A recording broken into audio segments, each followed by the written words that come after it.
Bonjour tout le monde! Bienvenue à ma première vidéo où je lis des histoires de Reddit et je donne mes commentaires. J'espère que vous allez aimer. Si vous aimez, n'oubliez pas de follow la page. On commence en force la première histoire. Mon copain, 37 ans, utilise ma mauvaise vue et mes lunettes dans le cadre du S.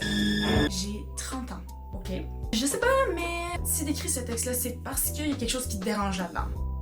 C'est juste une opinion. Ça fait quelques années que je suis avec mon copain. En apparence, on a une bonne relation et il coche tellement de cases. Mes amis l'adorent, mes parents l'adorent et ils disent toujours que j'ai de la chance de l'avoir trouvé.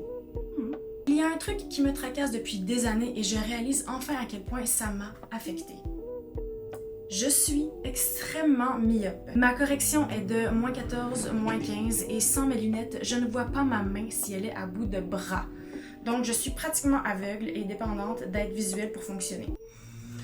Écoute, je suis stressée, là, on dirait que plus ça avance, plus je suis stressée. Au fil des ans, mon copain et moi avons développé une sorte de norme dans notre relation. Enlever mes lunettes est devenu sa façon d'initier le S ou l'intimité. Il n'a jamais demandé ou dit quoi que ce soit, il se contentait d'enlever mes lunettes. J'ai demandé si je pouvais les garder pour le moment, mais il n'écoute pas. Parfois, il les enlève avant même que je sois réveillée. Si je tends la main pour mes lunettes et qu'elles ne sont pas sur la table de nuit, je sais déjà ce qui va se passer. Après, il me les rend et c'est devenu notre schéma. J'aime vraiment pas ce que ça s'en va, les amis, j'aime vraiment pas ça. Maintenant, ça ne me dérange pas trop. Je peux considérer ça comme ses fantasmes. Mais ce qui me dérange, c'est quand il les garde pendant les préliminaires et me fait supplier d'une manière qu'il trouve amusante et il se moque de l'épaisseur de mes lunettes. Je détestais ça, c'est humiliant. Et ça me fait sentir un peu humiliée par ma vue. Ben ouais, ok, je comprends très bien. Ça a arrêté d'aller bien il y a longtemps. Plus j'y pense, plus je réalise qu'il a toujours le contrôle quand ça commence et quand ça finit, et je peux revoir. C'est un bizarre de kink, là. Ça commence à être un bizarre de kink, là. Je vais respirer, je vais calmer mon anxiété, puis on va continuer. Il y a quelques jours, j'ai finalement dit quelque chose. Yes, girl, I'm so proud of you. Je suis fière de toi. Je lui ai dit, très gentiment, que je ne voulais plus que mes lunettes fassent partie de notre vie SUL et que ce qui se passait me faisait me sentir vulnérable, comme s'il profitait de ma dépendance à leur égard. J'ai même dit que j'avais l'impression qu'il exploitait un handicap, que je ne peux littéralement pas fonctionner sans elles sur mon visage. Ce n'est pas coquin, c'est juste handicapant. Ben voilà, c'était très clair. Honnêtement, c'est très clair. Là. C'est genre, j'aime pas ça, ça me fait sentir mal, je veux pas qu'on continue. C'est très clair.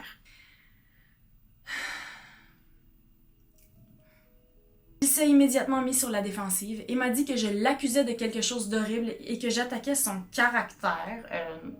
On s'est disputé et battu pendant des heures. Bon, je pense que là, la traduction de battu, c'est plus, fighting. Là, on s'est chicané. Tous les deux en colère, on a fini par aller se coucher sans rien régler. Tu sais, quand on dit ne jamais aller se coucher, fâcher l'un contre l'autre, j'imagine qu'on touche un petit peu à ça ici. Hein? Le lendemain matin, quand je me suis réveillée, mes lunettes avaient disparu. Quand je les ai demandées, il a dit « Puisque tu penses que j'ai profité de ton handicap, voyons ce que ça fait vraiment d'être handicapé. » Et il est sorti de la maison. Je les ai finalement trouvés dans la cuisine avec une des branches cassées et un des verres tombés. J'ai passé la journée à essayer de les réparer. Girl. Maintenant, je suis là en train de taper le texte avec elle, de travers sur mon nez, une main tenant la monture pour maintenir le verre en place, en essayant de comprendre ce qui vient de se passer. J'aime vraiment cet homme, il a été incroyable à bien des égards, mais pour une raison quelconque, il a besoin que je sois aveugle et impuissante pour être intime avec moi.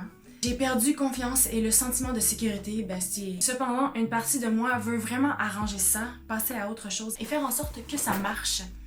Comment puis-je aborder ça à l'avenir? Girl. À un certain point, je peux comprendre que dans certaines sphères de ta vie, cette personne-là a été incroyable, a été une bonne personne, a été un bon gars, a été un bon copain même. Je peux comprendre. Là, au début du texte, tu disais que tes parents l'adorent, tes amis l'adorent et tout.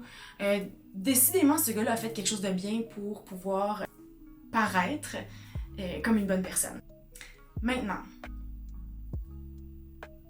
pour moi, ce qui me trigger le plus, c'est C'est quand tu parles de comment il enlève tes lunettes, que tu supplies de les revoir, puis qu'il t'écoute zéro. Ça, pour moi, c'est non. Je comprends à un certain point qu'on a toutes nos préférences SUL, qu'on a tous nos petits kinks, nos petits trucs qu'on veut essayer. Du moment où ce que une des deux personnes arrête d'avoir du plaisir, il faut trouver autre chose.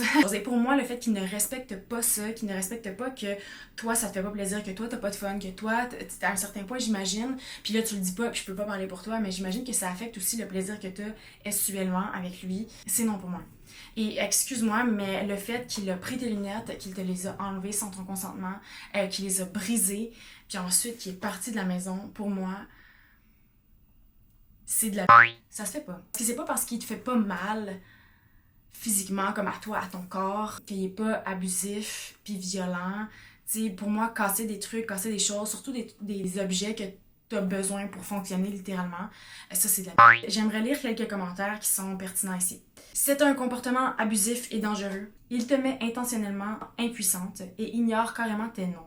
C'est pareil que s'il t'attachait contre ton gré, oui. Le fait que sa réaction quand tu lui as dit que tu te sentais vulnérable a été de te rendre activement plus vulnérable et dépendante fait de lui une personne incroyablement dangereuse. Je ne peux pas assez insister auprès de Opie à quel point les actions de son mec sont abusives et mauvaises. Au lieu de dire « Oh mon Dieu, je suis désolée, bien sûr que tu peux avoir tes lunettes, pourquoi tu n'as rien dit plus tôt, je me sens mal », il lui a montré qui il est vraiment. Le masque a glissé. Opie, tu dois faire des plans pour partir. Yes! Il est déjà passé à casser le seul appareil dont tu as besoin pour être en sécurité, physiquement et émotionnellement. Il pourrait utiliser ça contre toi pour te faire du mal physiquement. Voilà. Ici, on a une réponse intéressante que je vais lire, puis vous me direz en commentaire ce que vous pensez de cette réponse-là. Je suis d'accord avec la plupart de ton commentaire, mais tu as un angle mort. Ton idée d'une bonne réponse de la part du mec. Ok, donc on a un contre-argument ici, du commentaire, pas du témoignage de Opie. Au lieu qu'ils disent « Oh mon Dieu, je suis désolée, bien sûr que tu peux avoir tes lunettes, pourquoi tu l'as pas dit plus tôt? » La seule façon dont ça aurait pu être une bonne réponse, c'est s'il avait enlevé ses lunettes une fois et que c'était un accident. Dès le début, il lui enlevait ses lunettes pour la désactiver. C'était toujours une question de contrôle, c'était toujours cruel. C'est un point assez légitime, je pense. Quand quelqu'un te blesse intentionnellement, qu'il fasse quelque chose pour te semer la confusion, te désactiver ou te déposséder, désolé ne suffit pas. Vraiment. Quand quelqu'un est délibérément méchant avec toi, la seule réaction raisonnable est de partir et non de lui laisser la possibilité de te manipuler pour que tu restes. Là, on a une super longue réponse, mais je pense qu'on a l'essentiel déjà avec ce bout de réponse-là. C'est vraiment un chemin avec aucun retour, là, ce que Opie expérimente. Maintenant qu'il a brisé tes lunettes, puis même avant ça, il y avait même plus d'espace pour genre une discussion. Je pense que c'est vraiment de l'abus, puis il faut vraiment comme que ce gars-là aille en thérapie. Toi aussi, Opie, pour t'aider à surmonter tout ça, mais lui a vraiment besoin de changer son comportement. Il a vraiment un comportement abusif, vraiment très narcissique, très manipulateur. Puis il a vraiment besoin de... Je pense qu'il a vraiment besoin d'une perspective pour changer ses habitudes, parce que, yikes!